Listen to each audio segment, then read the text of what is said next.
નમસ્કાર ખેડૂત મિત્રો, હું જીતેન્દ્ર બારડ મોડર્ન કોકોનટ ફાર્મિંગમાંથી આપ સૌનું હાર્દિક સ્વાગત કરું છું. ખેડૂત મિત્રો, 23 ડિસેમ્બર 2024 કિસાન દિવસ નિમિત્તે આપણે 11 લકી ખેડૂતને 25 નારિયેળીની અંદર ફ્રી ટ્રીટમેન્ટ કરી આપવાના હતા આપણી ટીમ દ્વારા.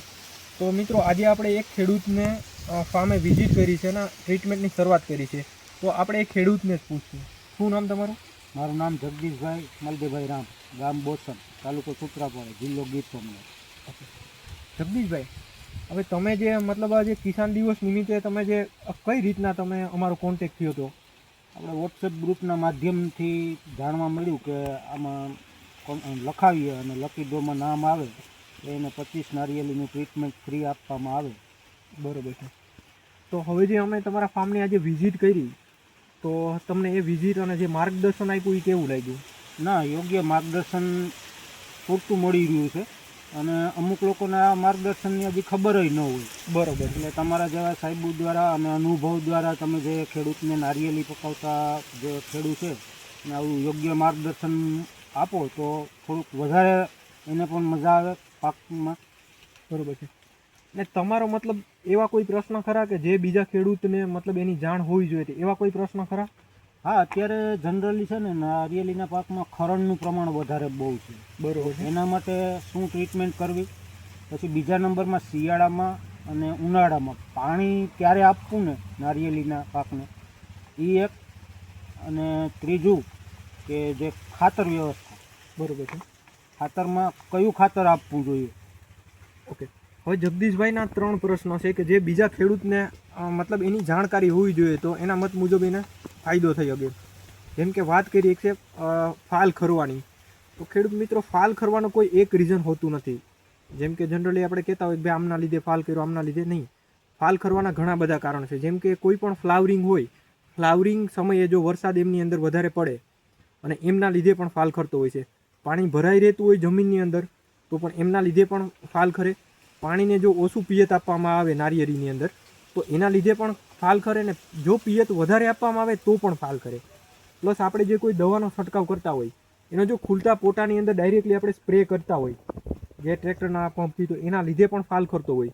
પ્લસ ટેમ્પરેચર લઈ લો, ઉનાળાની અંદર જો 32 સેલ્સિયસ ઉપર ટેમ્પરેચર જાય અને એ લાંબા સમય સુધી જો મેન્ટેન રહે તો એના લીધે પણ ફાલ ખરે.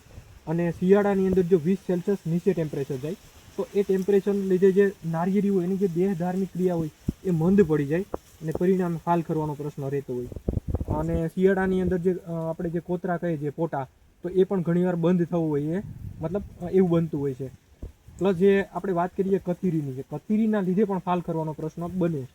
જેમ કે કથીરીનો ઓલરેડી આપણે યુટ્યુબ ચેનલની અંદર એક વિડીયો છે જ, પણ એમ છતાં પણ આપણે નોર્મલી વાત કરી દઈએ કે કોઈ પણ નાના જે સોપારી ટાઈપના જે નારિયેળ જે બંધાતા હોય એ ટાઈમે જો કથીરી એમની અંદર એટેક હોય તો ઘણીવાર એવું બનતું હોય કે ખરી જતું હોય અને ના ખરે તો એમની અંદર દાગ થઈ જતા હોય. તો આવા સમયે પણ ફાલ ખરવાનો પ્રશ્ન રહે છે. તો બીજા પ્રશ્નની વાત કરીએ પાણી વ્યવસ્થાપન. તમે જેમ કીધું કે આપણે જૂની રૂઢિ પ્રમાણે એમ ગામડાના લોકોની અંદર એવું કહેવાતું હોય કે ભાઈ નારિયેળીને તો મતલબ વધારે પાણી જોઈએ, પણ હકીકતની અંદર નારિયેળીની અંદર જો વધારે પાણી વારવામાં આવે ને તો પણ નુકસાની થાય. જેમ કે શિયાળાનો સમય હોય, હવે આમની અંદર કેવું હોય કે જેવી જમીન ઉપર આધાર રાખતો હોય એવું ફિક્સ નથી હોતું કે તમારે 10 દિવસે જ પાણી વારવું. શિયાળામાં તમારી જમીનની અંદર ભેજ કેવો જાળવી રાખે એના ઉપર. જેમ કે આ તમારી જમીન છે, તમે આમાં જોઈ શકો કે આમાં 4 કે 5 દિવસ પહેલાં તમે પાણી વારેલું છે, તને હજુ અને 5 દિવસ સુધી પાણીની જરૂરિયાત નથી. ઉનાળાની વાત કરીએ, જો ઉનાળાની અંદર ટેમ્પરેચર મુજબ પાણી વધારવું, જેમ કે તમે 4 દિવસે 5 દિવસે વારતા હોય, હવે એમાં ટેમ્પરેચર વધારે હોય, તમે વધારે પાણી વારો તો કોઈ પ્રોબ્લેમ નથી. અને એમની અંદર પણ રેન પાઇપનો જો ઉપયોગ કરો ટેમ્પરેચર વધારે હોય ત્યારે, તો એમની અંદર ઘણી જગ્યાએ આપણા છેલ્લા 7 વર્ષના અનુભવ પ્રમાણે ઘણી જગ્યાએ રિઝલ્ટ સારા જોવા મળ્યા. તો ઉનાળાની અંદર કાં તો તમારે પાણીનો વધારે પડતો ઉપયોગ કરવો તો કોઈ પ્રોબ્લેમ નથી. હવે એવા ટાઈમે જો પાણીનો ઉપયોગ ઓછો થાય, જેમ કે માનો કે ઉનાળે તમે 10 કે 12 દિવસે પાણી વારો છો અને તમારી જમીન ભેજ નથી જાળવી શકતી તો ફાલ કરવાનો પ્રશ્ન રહેતો હોય. અને બીજી તમે જેમ ત્રીજો પ્રશ્ન હતો તમારો ખાતરનો. ખાતરની અંદર કેવું છે, દેશી ખાતરને સૌથી વધારે પ્રાયોરિટી આપવાની. જનરલી દેશી ખાતરને એટલા માટે કે જમીનની અંદર જમીનનું પીએચ મેન્ટેન કરવાની અંદર પણ કામ કરશે, જમીનની અંદર કાર્બનનું પ્રમાણ પણ વધારશે અને એક હ્યુમિક જે બને છે જેથી કરીને તંતુગુણનો વિકાસ થાય.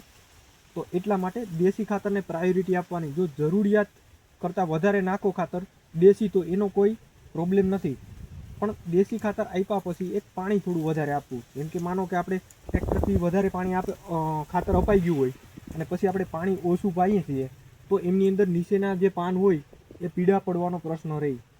અને રાસાયણિક ખાતરની વાત કરીએ તો એ તમારા જમીનનું પીએચ પાણીના TDS મુજબ આપવું. એમણે આડેધડ આપણે જે ખેડૂત નાખી દેતા હોય કે ભાઈ 1 કિલો DAP નાખી દીધું, SSP નાખી દીધું, કે પોટાશ નાખી દીધું, બોરોન નાખી દીધું, એવી જરૂરિયાત નથી. તમારા જમીનને શું જરૂરી છે એ મુજબ જ ખાતર આપવા. હવે એના માટે કાં તો તમારે તમારા જમીનનો જે સોઇલ ટેસ્ટ રિપોર્ટ કરાવવો પડે અને એક તમારું જમીનનું જે પીએચ હોય. કેમ કે ઘણીવાર એવું બનતું હોય કે તમે જે ખાતર નાખો છો તમારું જમીનનું પીએચ મેન્ટેન નથી ને, તો એના લીધે ખાતર જરૂરિયાત જેવું રિઝલ્ટ નથી આપતું હોતું. તો એ મુજબ તમારું, જો તમે ખેડૂત છો, બાગાયત પાકની અંદર જો નારિયેળી વાવો છો તો તમારા જમીનનું પીએચ, તમારું પાણીનું TDS તમને ખબર હોવી જોઈએ.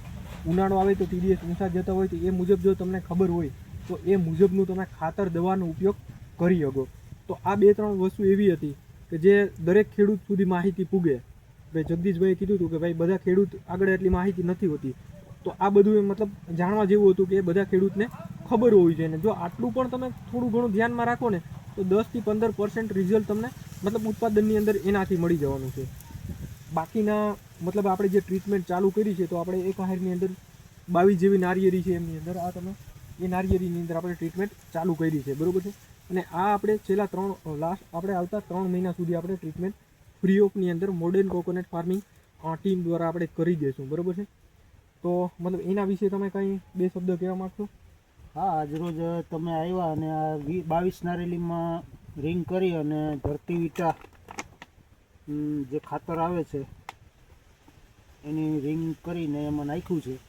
અને 3 મહિના પછી કેટલો ફરક આવે એ આપણે અત્યારે પણ વિડીયો એક ઉતારી લેશું અને 3 મહિના પછી આનું રિઝલ્ટ કેવું આવ્યું, જેથી કરીને મારે બીજા 700 થડ છે એમાં યુઝ કરવો હોય અને બીજા લોકોને ભલામણ કરવી હોય તો એ આપણે કહી શકીએ કે નહીં આનું રિઝલ્ટ સારું છે.